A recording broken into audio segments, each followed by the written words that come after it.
Very much for the great talk, and sorry for rushing through this. And in fact, I think we will have anyway the discussion later here where you also can raise questions.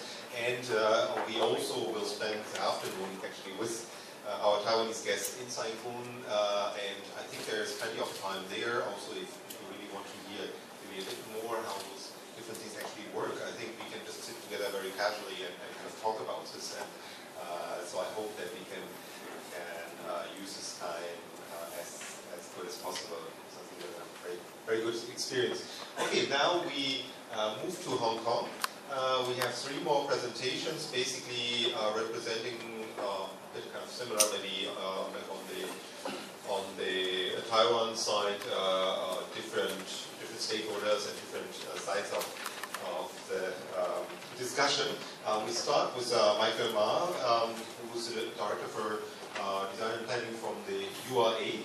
And I would say, because I think many people in Hong Kong might be ready, so maybe we go straight ahead and we'll see, is there something possible like soft urbanism in Hong Kong? Okay. 林处长，文化不好，我英文讲了啊。Sorry. Okay. Although Henry introduced me as part of the staff in URA, today I'm speaking on my own capacity as a professional. Otherwise, I won't be able to speak about government policy constraint and freedom. All along in the past 50 years, I mean, government policy is very single-minded. One track is previously in the 60s and 70s, clearance of slums, substandard housing in old district. To the Taiwanese, to a lot of people, it's a destruction of community. I mean, bulldozing approach, what they call at that time, a very good name is comprehensive rational planning. Very comprehensive, very rational, because they are poor, they don't have toilets, they need to be clean. That sort of community and physical destruction has sort of feedback from community in the sense that a lot of the old district, in particular, in Saigon, that you will see has been disrupted through that sort of RCP, Rational Comprehensive Planning approach in the 60s and 70s, because government thinking of Hong Kong need to be built to a national city, economic growth, irrespective of, to me, as a planning and professional, to me, destruction of local fabric. Destruction of local fabric. In particular, this example, the predecessor of URA, LDC built. I always say, if I walk into the lane, I end up into a blank wall. That sort of destruction should be avoided in sort of development. Okay. We're not talking about renewal. That sort of practice needs to be avoided in future. Same with this. This is what I said. End up in destruction of values. But then the challenge in urban renewal or redevelopment is that we're no longer facing substandard housing. So government would not have this sort of slum clearance as a sort of mentality. Is the sort of the conflict between brought in a lot of social dimensions that physical problem is no longer physical problem per se. It's brought in a lot of social problem in the sense that it's very similar to me in Hong Kong, but in the modern sense, it's like Shanghai, it's like Tianjin, it's like major city in China back in the 50s and 60s. Population has increased, housing stock has been very stagnant, so a lot of people are forced into subdividing home in a rather unsafe and substandard manner. And particularly, when we move away from brick and mortar and wooden structure into concrete structure in 50s and 60s, we start building what we call second and third generation reinforced building. All these reinforced structure are built, are targeted as a design's lifespan, about 50, 60, 70 years. And all these buildings which are built in the 60s and 70s are in fact approaching the end of their design lifespans. And unfortunately, owners, residents, and people have never and ever paid any attention to the maintenance of this early reinforced concrete structure, which added to the deterioration of this sort of buildings. So this is not my statistic, but based on government statistics, there are about 3,000 to 5,000 this sort of very old, poorly maintained, reinforced concrete structure in Hong Kong. And the number of this building are increasing geometrically in about a range of about 500 building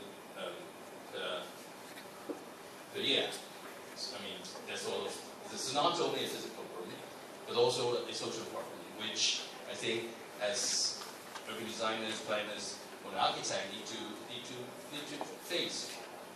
Right? So we are, okay, we will talk about the community. Is this a community? There are community of, this sort of brothels, right?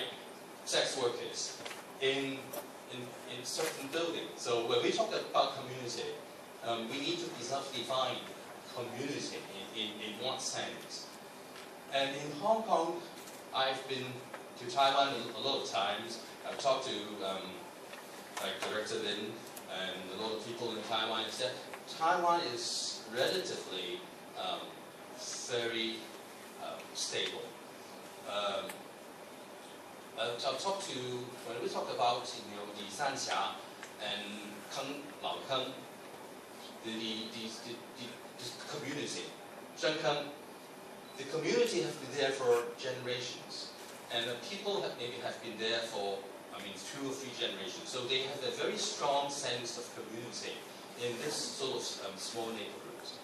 But in Hong Kong, a lot of the people are very mobile in the sense that very few of them have been staying in a community in a particular location for more than 1 or 2 generations. They have been moving a lot. So it's really hard to define and build community in the sense that they have to build this sense of community. Okay, the challenge is that 3 years ago, the alarm started to ring. Reinforced concrete building collapsed because they have been fully maintained. They are approaching the end of the design age. The next Mongkok, and this one, Tokawan. All this building are approaching design age about 50, 60. But the point is, the reason that compound the aging is that what I just described to you previously, the subdivision of units and the poor maintenance of all this building. So, but what government could do is, clear them, right? If they clear them, if they redevelop them, then they are getting rid of a lot of home which can only be afforded by the lower income population. So that's why I said, when we talk about sort of redevelopment of old structure, it's not just the redevelopment of old structure, it's also hinges on a lot of consequences about social dimension of people living in.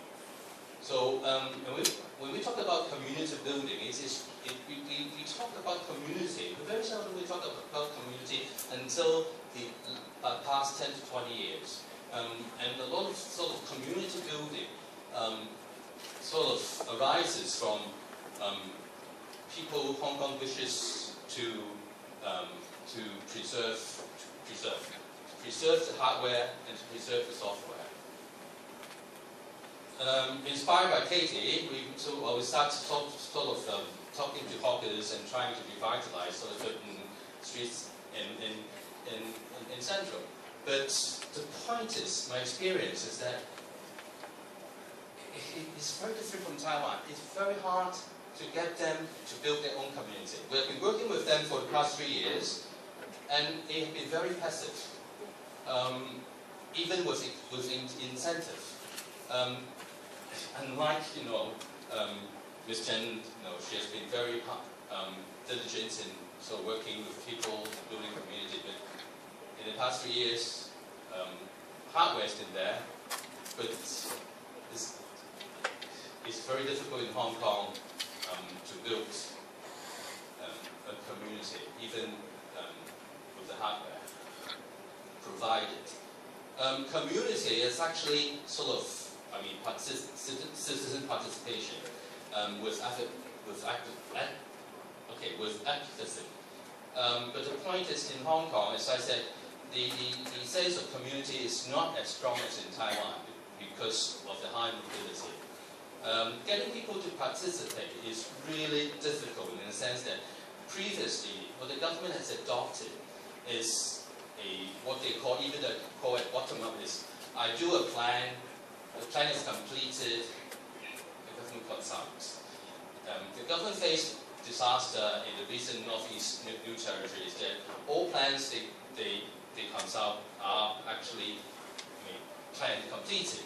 So I think what we're trying to modify government's approaches actually is like Ms. Chen has done, trying to be a facilitator, trying to get government policy and public opinion together and see whether they are compromised.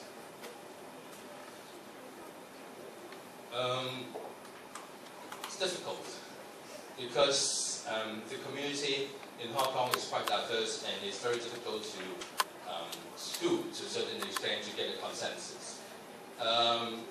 People talk about, because of the single mind or single track of government policy, it's very difficult for people to come to consensus, in the sense that there are objections, there are various sort of the protests put into a very single mind track government policy, in the sense where I've been doing conservation in the past I don't know how many years, but the main problem is that there's only one set of building regulation. There's one set of building regulations. This regulation is 100% or 101% catering for reinforced concrete building structure. Reinforced concrete structure. This building code could not be applied when we talked about big brick and mortar, and government would not relax a single, leafage. They will allow us to have any leafage regarding the loading, the structure of, we start talking about conservation. So what we end up is really wasting resources, in fitting, in retrofitting unnecessary structure to make the building up to a certain loading or building code which satisfies the existing building ordinance. So you see here is only one of the example is we have to build a steel structure all through the building before we put the wood back. So that is totally, to me, unnecessary. And that's why preservation in Hong Kong, hardware-wise, is so expensive, just because of this single building ordinance that caters for only reinforced concrete. We talked about community. This is the a one side. To me, when we talk about community, there should be a distinction about retaining the existing community or bringing new community, or building a community that belongs to the district.